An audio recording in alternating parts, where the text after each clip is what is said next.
Samedi 9 novembre 2024, chers téléspectateurs, bonsoir et bienvenue dans cette nouvelle édition. Dans les actualités de ce jour, des bulletins uniques réservés aux aveugles seront distribués dans 1695 circonscriptions lors des élections communales du 11 décembre 2024, a indiqué la directrice des opérations électorales et référendaires auprès de la CENI. Il s'agit d'une amélioration qui devait être réalisée après l'expérience acquise lors des élections présidentielle et parlementaire dernièrement. Le reportage est signé Céline Khalilant. Dans le but d'améliorer le niveau des agents électoraux à la base, une formation des formateurs régionaux et des membres du SRMV aura lieu lundi dans chaque circonscription. Les formateurs nationaux de la CENI, qui viennent de renforcer leurs compétences jeudi, partageront leurs expériences sur les responsabilités des membres des bureaux de vote et des unités de dépouillement dans l'ensemble des 23 régions. Ceux qui reçoivent une formation régionale partageront leur expérience avec les membres des bureaux de vote au moment de la distribution du matériel électoral dans les circonscriptions, selon les explications de la directrice des opérations électorales et référendaires auprès de la CENI. Compte tenu de l'évolution du processus électoral, il y a eu une amélioration des outils utilisés lors de la formation, notamment la stratégie de comptage du nombre de catégories de personnes venant voter, et cette stratégie qui a permis d'augmenter l'usage du bulletin unique réservé aux personnes aveugles, alors que seulement 120 circonscriptions l'avaient utilisé lors des élections présidentielles et parlementaires. À noter que les matériels nécessaires pour les élections communales, le 11 décembre, arriveront à l'aéroport d'Ivat le lundi 11 novembre. Poursuivant dans ce même sujet, le candidat au communal indépendant numéro 4 soutiendra le candidat présenté par la plateforme Irmar, Riza Razona numéro 3, d'après sa déclaration aujourd'hui dans la commune d'Ankadkeli. L'objectif est de s'entraider au profit de la commune et des résidents d'Ankadkeli. Ainsi, le fait de travailler avec le gouvernement central contribue à l'atteinte de cet objectif. Les deux parties travailleront donc ensemble pour le développement de la commune d'Ankadkeli. Page fait divers pour continuer, les délestages ont diminué progressivement au cours de cette semaine selon une enquête menée aujourd'hui par nos journalistes auprès des travailleurs indépendants utilisant de l'électricité. Par conséquent, la mise en œuvre des instructions du président de la République, André Rajoelina, concernant la prévention des délestages se poursuit toujours. Reportage de Sylvain et Sech Andiab.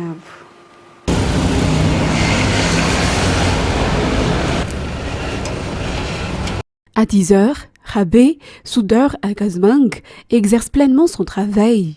Cela fait presque une semaine que le délestage a connu une diminution, notamment pendant les heures de travail, ce qui nous a permis de travailler presque normalement, déclare Rabé. Les efforts du gouvernement pour résoudre ce problème de délestage sont palpables dans le quotidien de la population.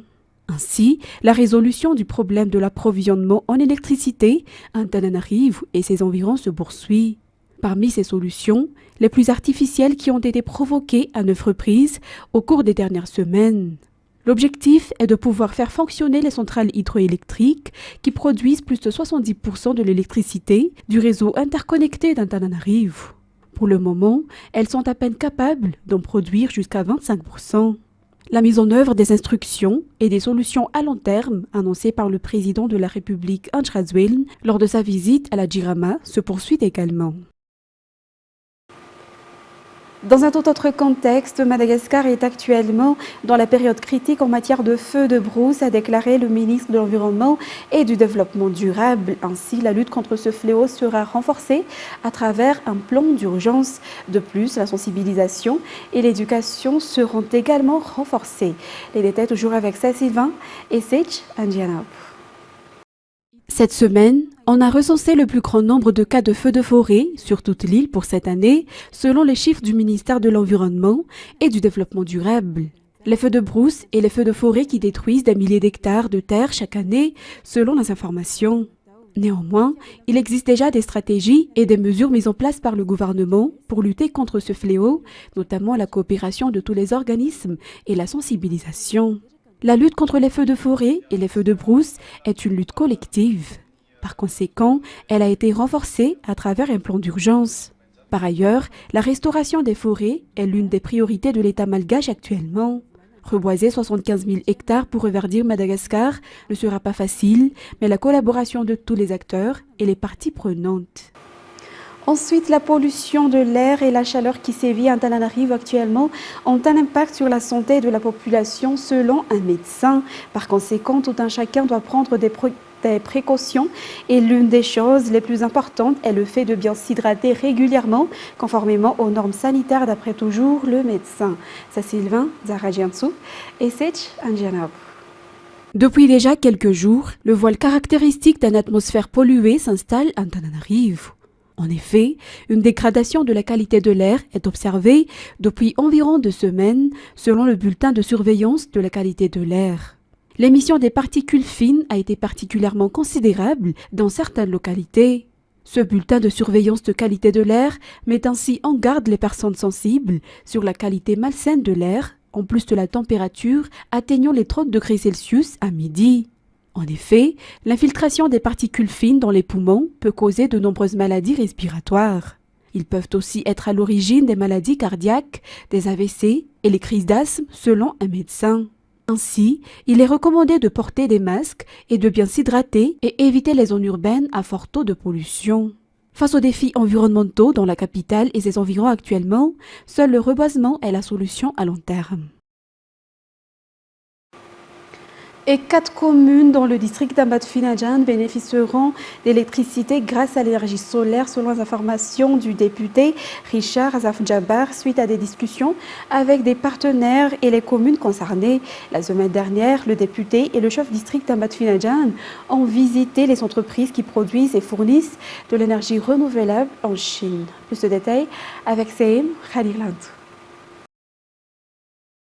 L'approvisionnement en électricité des 4 communes parmi les 9 composant le district d'Ambat-Finajan, à savoir Ambourpout, Manjusunur, Swavn et Ambujomsoch, est une priorité pour le député élu dans cette circonscription. Ces communes comptent le plus grand nombre d'habitants dans ce district, selon ses explications. Des sources d'énergie solaire seront installées dans ces localités, a indiqué le député Richard Azaf-Djabar. Une réunion a déjà eu lieu avec les responsables de chaque municipalité pour les informer du projet. À noter que le député d'Ambat-Finajan et le chef district ont rencontré cette semaine des responsables d'entreprises produisant et fournissant de l'énergie renouvelable en Chine. En ce qui concerne maintenant les actualités internationales, destination Espagne, quelques jours après les inondations meurtrières qui ont frappé la région espagnole de Valence, des pluies torrentielles se sont abattues en Catalogne, de part et d'autre de la frontière avec la France. Pas de dégâts majeurs côté français, mais côté espagnol, la commune de Cadaqués a subi d'importantes inondations. France 24. Les rues de Cadaqués transformées en torrents. Cette nuit, de violentes pluies ont fait des dégâts considérables. 100 mm d'eau sont tombés en quelques heures. Ce matin, réveil difficile pour les riverains. Cette habitante a perdu sa voiture. Ça s'est passé vers 4 heures du matin. Et vers 5 heures, je suis venue voir ma voiture qui est complètement détruite. Une trentaine de voitures ont été emportées. Une semaine après les inondations meurtrières qui ont frappé Valence, c'est un nouveau spectacle de désolation. C'est pas nos voitures, mais quand même, on est malheureux. Et pour les gens qui ont des magasins qui ont été inondés aussi, il y a des dégâts quand même. Hein. Pour les commerçants, il faut tout nettoyer, mais le pire a été évité. Ça n'est pas trop important. Mais si l'eau de la mer était aussi montée, ça aurait pu être beaucoup plus grave. Des dégâts impressionnants, mais pas de victimes selon les autorités catalanes. La vigilance reste de mise. De nouvelles pluies sont attendues en Espagne et sur le littoral des Pyrénées-Orientales dans les prochaines heures. Ensuite, aux États-Unis, l'équipe de Donald Trump préparée selon un quotidien de New York Times qui s'appuie sur des sources au sein de l'équipe de transition, un nouveau retrait des États-Unis de l'accord de Paris sur le climat. Donald Trump l'avait déjà fait lors de son premier mandat de président américain avant que Joe Biden le réintègre en 2021. Plus de détails avec France 24. Inondations, incendies, sécheresse. Les calamités climatiques meurtrières se sont accumulées cette année aux États-Unis. Et pourtant, Donald Trump, nouvellement élu, nie la réalité du changement climatique qu'il qualifie de canular. On ne peut pas sacrifier notre pays au nom d'une conception erronée. Aujourd'hui, avant même sa prise de poste officielle à la Maison-Blanche, son équipe de transition prépare déjà des mesures au détriment du climat. Le président républicain souhaite réduire la superficie des zones protégées du territoire américain, comme en Alaska, pour autoriser toujours plus de forages, de projets miniers et la construction de nouveaux gazoducs. On va creuser, creuser et creuser.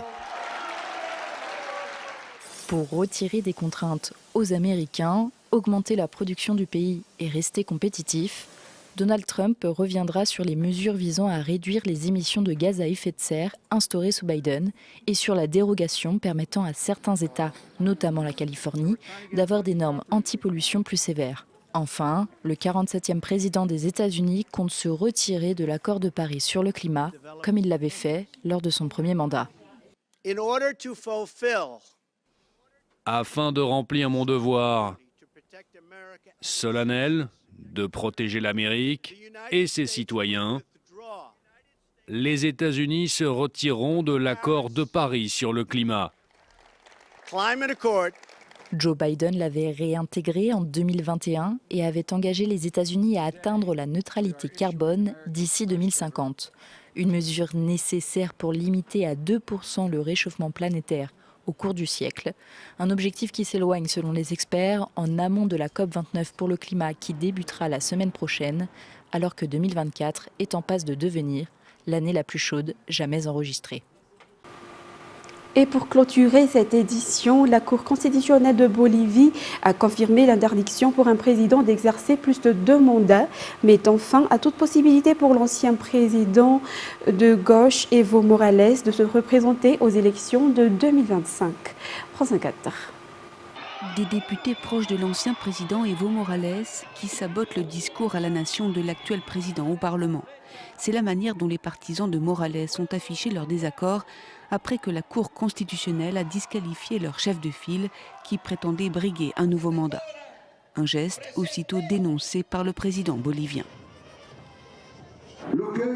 Ce à quoi on a assisté, c'est un groupe de personnes, des partisans d'Evo Morales qui veulent nuire à notre pays, en voulant imposer une candidature qui vient d'être jugée anticonstitutionnelle.